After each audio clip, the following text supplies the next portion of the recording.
Bonsoir. Après le coup d'État au Niger, des réactions fusent de partout.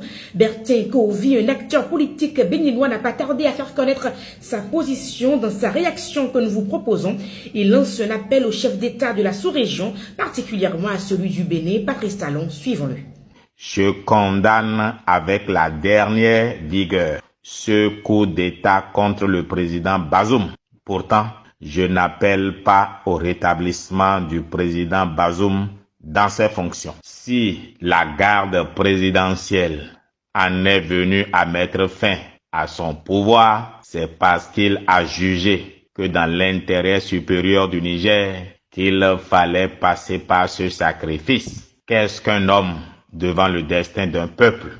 Et qui mieux que la garde présidentielle, qui mieux que les forces de défense et de sécurité du Niger savent mieux que les citoyens nigériens ce qui est bon pour leur pays à un moment T de leur histoire. Je voudrais donc appeler les autres présidents de la CEDEAO à ouvrir leur esprit et à cesser les litanies sur les préceptes de la démocratie qu'ils n'appliquent pas par ailleurs chez eux pour certains. Ceux qui connaissent le Niger doivent se souvenir que le président Hama Amadou a été empêché d'être candidat afin que le citoyen Bazoum soit élu sans concurrent.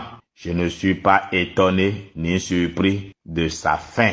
Hélas, la situation de la transition au Mali, au Burkina, en Guinée et aujourd'hui au Niger concernant plus les peuples de ces pays que les présidents des pays de la CEDEAO qui ne sont pas aussi respectueux des règles de la démocratie qu'ils veulent donner aux autres.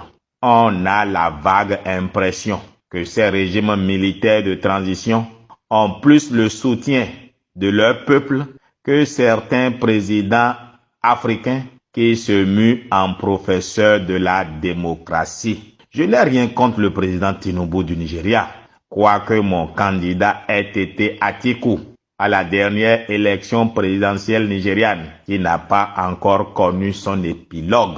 En effet, le président Tinubu est encore devant le tribunal électoral qui doit valider ou invalider son élection pour de nouvelles élections présidentielles justes et équitables.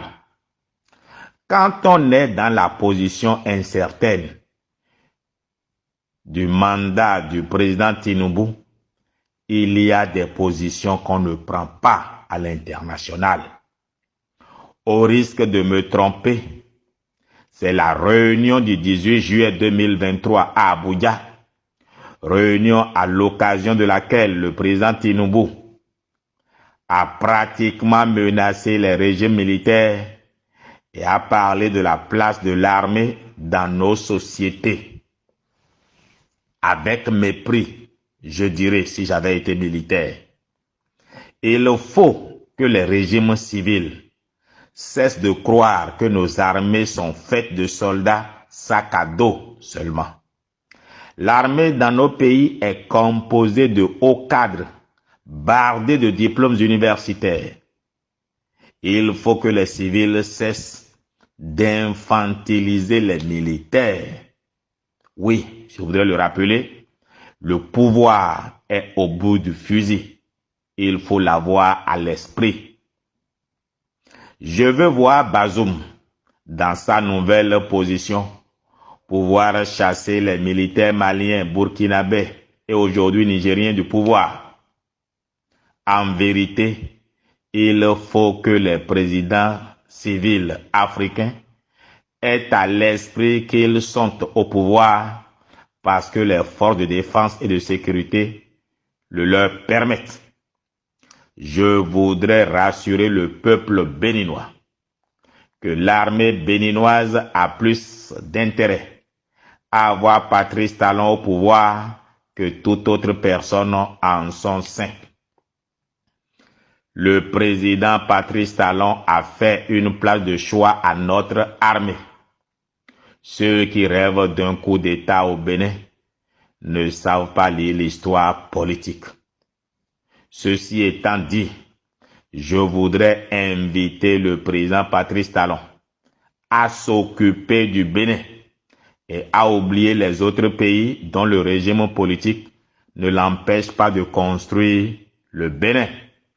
Monsieur Patrice Talon, président du Bénin, occupez-vous du Bénin et laissez ceux qui veulent imposer la démocratie au Niger, au Burkina, au Mali, en Guinée, aller le faire.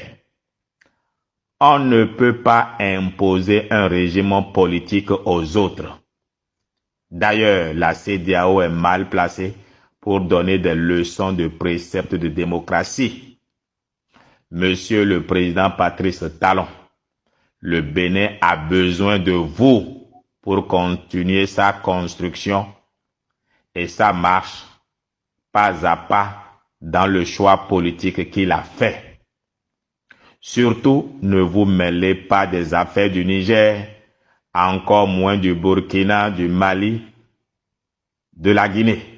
Et vous, que pensez-vous de ces propos de Bertin Kourovi? Vos avis m'intéressent en commentaire. C'était Madame Actu. Likez, commentez et surtout abonnez-vous.